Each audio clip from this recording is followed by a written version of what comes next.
Bonjour Benjamin Haddad. Bonjour. C'est une journée très politique qui nous attend aujourd'hui avec des rassemblements. Le parti Renaissance est à Saint-Denis, le RN place Vauban avec en face une partie de la gauche, à République. Comment vous pourriez résumer les enjeux de cette journée assez dense ? Eh bien, il y a ceux qui vont parler que d'eux-mêmes et de leurs problèmes, comme le Rassemblement national. Et puis notre famille politique qui va faire des propositions, qui va continuer à porter les valeurs, le projet qui est le nôtre depuis la création d'En Marche par Emmanuel Macron en 2016, la nécessité de la réforme économique pour notre pays, le dépassement, l'Europe. Vous savez, quand vous regardez les sujets aujourd'hui qui font l'actualité, on va en parler, les droits de douane, les crises internationales, la menace de la Russie face à nos démocraties, la nécessité de continuer à adapter notre modèle économique en France comme en Europe, la transition technologique avec l'intelligence artificielle. Vous vous rendez compte que Marine Le Pen, elle a eu tort sur tous les sujets depuis 15 ans. Mais imaginez si Marine Le Pen avait été présidente de la République en 2017, en 2022, aujourd'hui, où on en serait ? Elle faisait campagne pour le Frexit au moment où on a besoin justement d'une Europe forte et unie pour pouvoir se défendre face aux États-Unis, face à la menace de la Russie. Elle était pour l'alliance avec la Russie dans son programme en 2022, alors même qu'il y avait déjà les menaces de la Russie contre l'Ukraine. Elle s'est opposée à tous les tournants contre les mesures de soutien à l'Ukraine. Elle s'est opposée à toutes les réformes économiques qui ont permis de baisser notre chômage à son plus bas niveau depuis 40 ans. Et donc, ce qu'on porte avec Emmanuel Macron, ce dépassement, moi je venais de la droite, il y a des gens qui venaient de la gauche, qui ne se reconnaissaient plus dans l'offre politique en 2016-2017. Je crois que c'est toujours très fort, ça répond toujours plus que jamais aux enjeux et qu'on doit continuer à pérenniser, à porter cette famille politique pour l'avenir. Il n'empêche que cette journée de renaissance change par la force des choses, change de nature. Et l'actualité du RN balaye le programme initial qui était effectivement censé être une restitution des fameuses conventions thématiques voulues par Gabriel Attal pour retrouver du souffle, du fond, etc. Ça tourne même presque à un match de campagne présidentielle Attal-Le Pen. Et on a envie de dire tant pis pour le programme. Est-ce que ça va être ça dans les faits ? Mais nous, on a toujours parlé de programme, on a toujours parlé de fond, on a toujours parlé des Français. Pas encore. Marine Le Pen aujourd'hui, ce sera une mobilisation contre la justice et contre une décision de justice.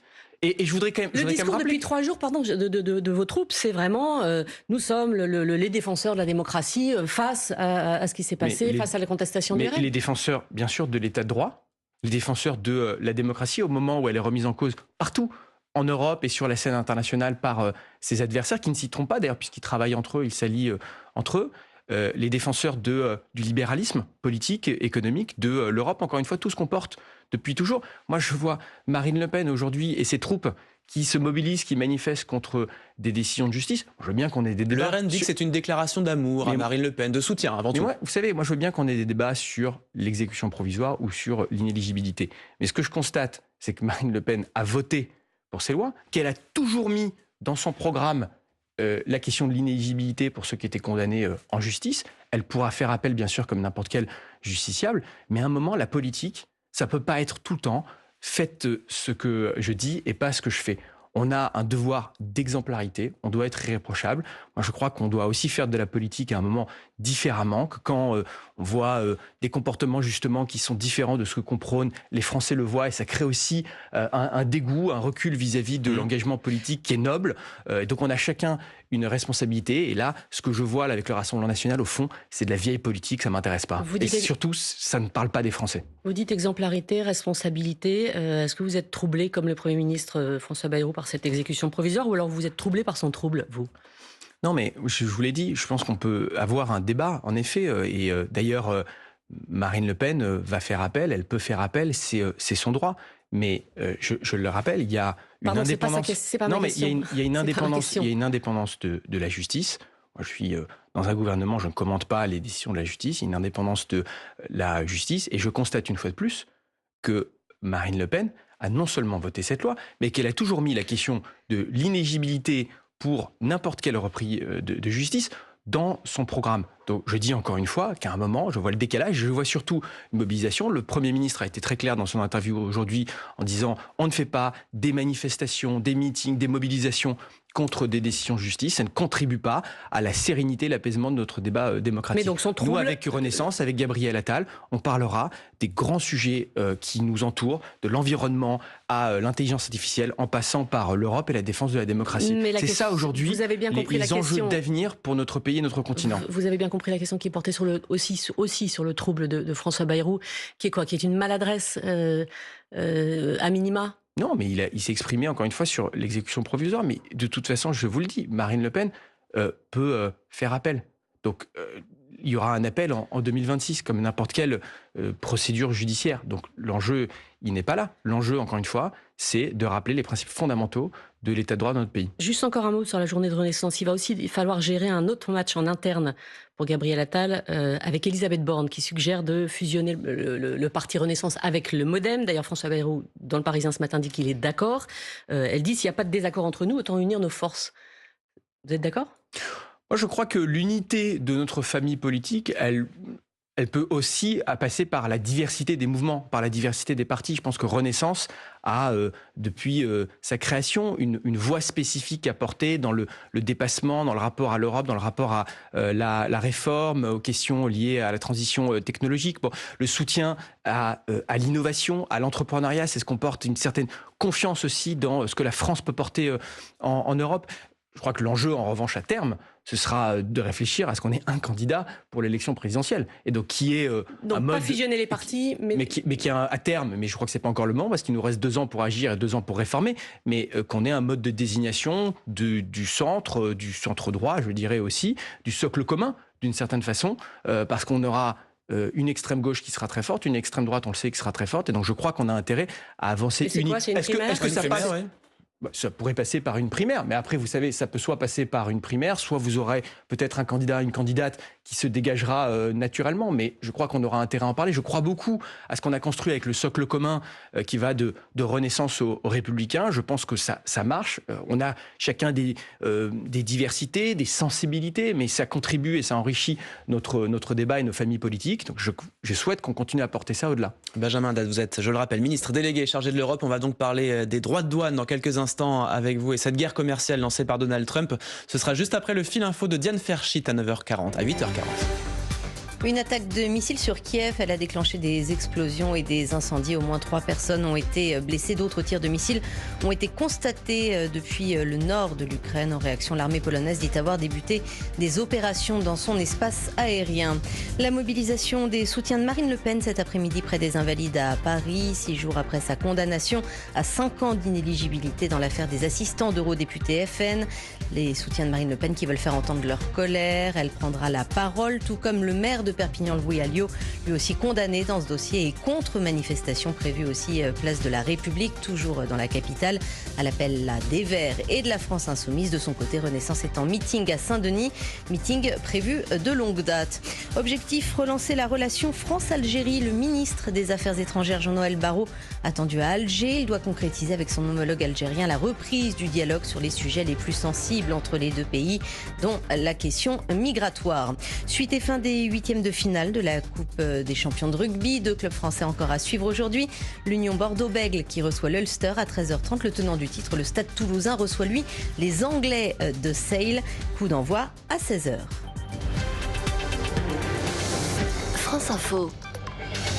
Le 8h30 France Info, Bérangère Bonte, Benjamin Fontaine. Avec ce matin Benjamin Haddad, ministre délégué chargé de l'Europe et membre du comité exécutif de Renaissance. Il faut qu'on parle évidemment des droits de douane américains. Comment vous interprétez la déclaration ce matin d'Elon Musk lors d'un congrès italien anti-migrants qui espère une zone de libre-échange en Europe et en Amérique du Nord avec des droits de douane nuls? Pardon, mais on en est un petit peu loin. On s'est quand même pris des droits de douane. Ça vous fait rire? Non, mais c'est vrai que ça paraît un peu en décalage avec le débat qu'on est en train d'avoir en ce moment. On a des droits de douane complètement injustifiés, déconnectés de toute base factuelle réelle sur ce qu'est la relation commerciale entre l'Europe et les États-Unis, qui ont été imposés par les États-Unis la semaine dernière. On va dire un mot de la façon dont on réagit, mais je voudrais quand même déjà expliquer la façon dont ils ont été calculés. Parce que fondamentalement... Vous avez compris, vous? Alors, ce que je comprends, c'est qu'on prend le déficit commercial des États-Unis par rapport à certaines zones et on considère que le ratio de déficit commercial, c'est un droit de douane, un tarif qui est imposé donc 39% de déficit commercial avec l'Union européenne, ça fait 39% de droits de douane. Et en plus, on y inclut les biens, mais pas les services.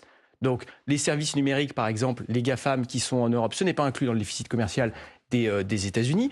On compte la TVA. Donc, cette administration nous explique que la TVA que les entreprises européennes paient elles-mêmes, bien sûr, sur le territoire européen, est considérée comme un droit de douane. Donc, on est complètement déconnecté là de la réalité. Ça va faire mal à l'économie mondiale, ça va faire très mal à l'économie américaine. Regardez la réaction des marchés financiers américains qui sont en train de dévisser, des entreprises qui se posent des questions pour investir. C'est un recul en arrière historique par rapport à ce qu'on a réussi à construire dans les relations commerciales entre les États, précisément pour éviter ce protectionnisme, ces guerres tarifaires qui ne sont dans l'intérêt de personne. Le système commercial international du GATT puis de l'OMC, il avait été fait largement aussi à l'initiative des États-Unis, des démocraties, pour pouvoir avoir un libre-échange qui est dans le bénéfice de tout le monde. Donc là, c'est un recul en arrière qui sera dans l'intérêt de personne. Et face à cela, est-ce que la réponse de l'Europe ne tarde pas à venir ? Oui, il ne faut pas confondre la précipitation et la fermeté. On aura une réponse unie, une réponse ferme, parce que la meilleure façon de se faire entendre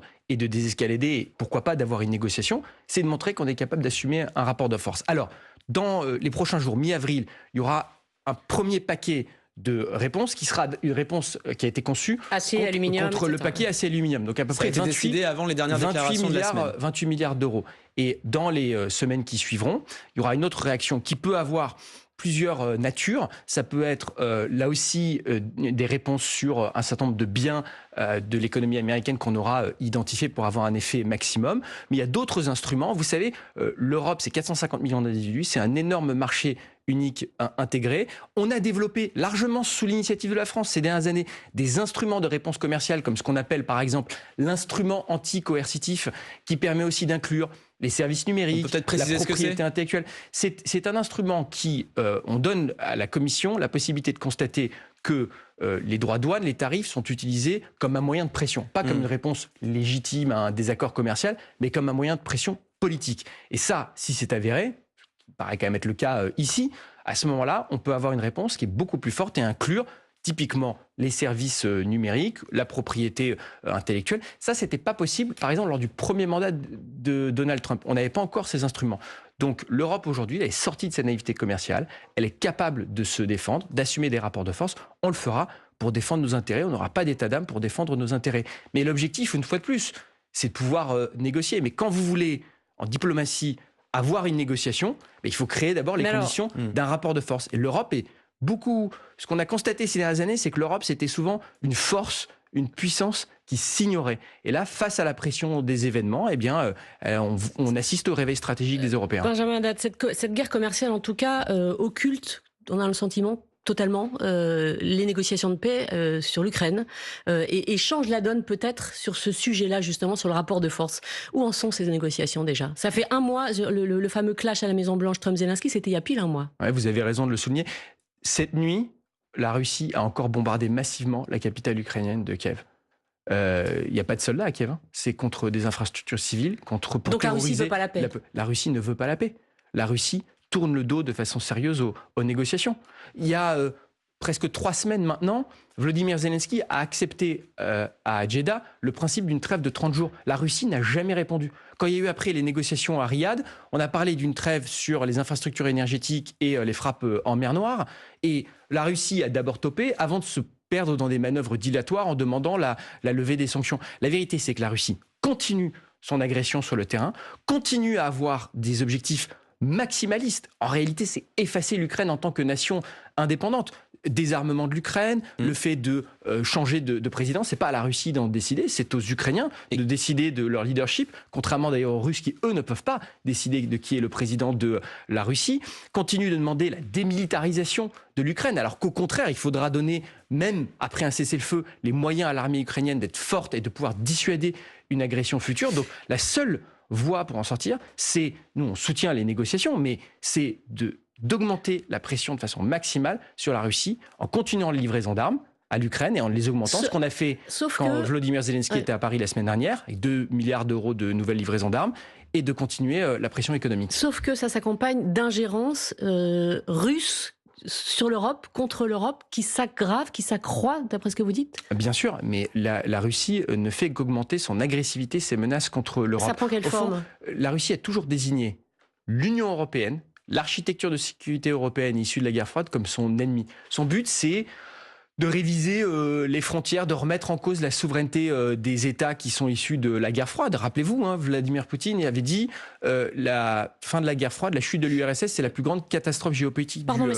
siècle. Ça prend quelle forme Mais vous prenez juste cette semaine, TikTok, en Roumanie, qui a révélé que lors de la dernière élection présidentielle, plus de 100 000 faux comptes, 100 000, dans une élection présidentielle roumaine, avaient été révélés. Plus de 35 000 bots. On a vu un candidat, Georgescu, candidat d'extrême droite populiste pro-russe, qui a été amplifié de façon totalement artificielle par la Russie. Pour vous donner un exemple, à un moment, son nom était le 8e nom le plus trending, pour faire un anglicisme, tendance, je fais la traduction. sur TikTok au monde, pour une élection en Roumanie, sur un réseau social chinois. Et l'Europe n'arrive pas à détecter ça, l'Europe et la France. Est-ce qu'on est armé pour ça? Est-ce qu'on est en train de s'armer pour ça? Alors, on s'est armé. On a à la fois renforcé nos moyens cyber, on renforce aussi notre coopération. J'étais en Roumanie, j'étais en Moldavie, précisément pour signer des accords de coopération, à la fois pour savoir ce qui s'est passé, pour en tirer les leçons, mais aussi pour renforcer notre soutien à ces pays via Viginum, via nos agences de renseignement. On a des règles aussi dans le cyberespace, dans l'utilisation de l'espace numérique comme le Digital Services Act. Et puis surtout, et ça me ramène aussi à la question des droits de douane d'une certaine façon, l'enjeu aussi, c'est de réduire nos dépendances technologiques, les réseaux sociaux, l'intelligence artificielle, d'investir dans notre propre compétitivité, de soutenir nos innovateurs, de faire notre union des marchés de capitaux. Donc l'enjeu aussi de la souveraineté, c'est la compétitivité, c'est l'innovation, c'est l'entrepreneuriat. Et ça, c'est l'un des grands rendez-vous européens qu'on va porter. Des défis que vous avez à défendre. Benjamin Haddad, ministre en charge de l'Europe. Merci d'avoir été avec nous ce matin sur France Info.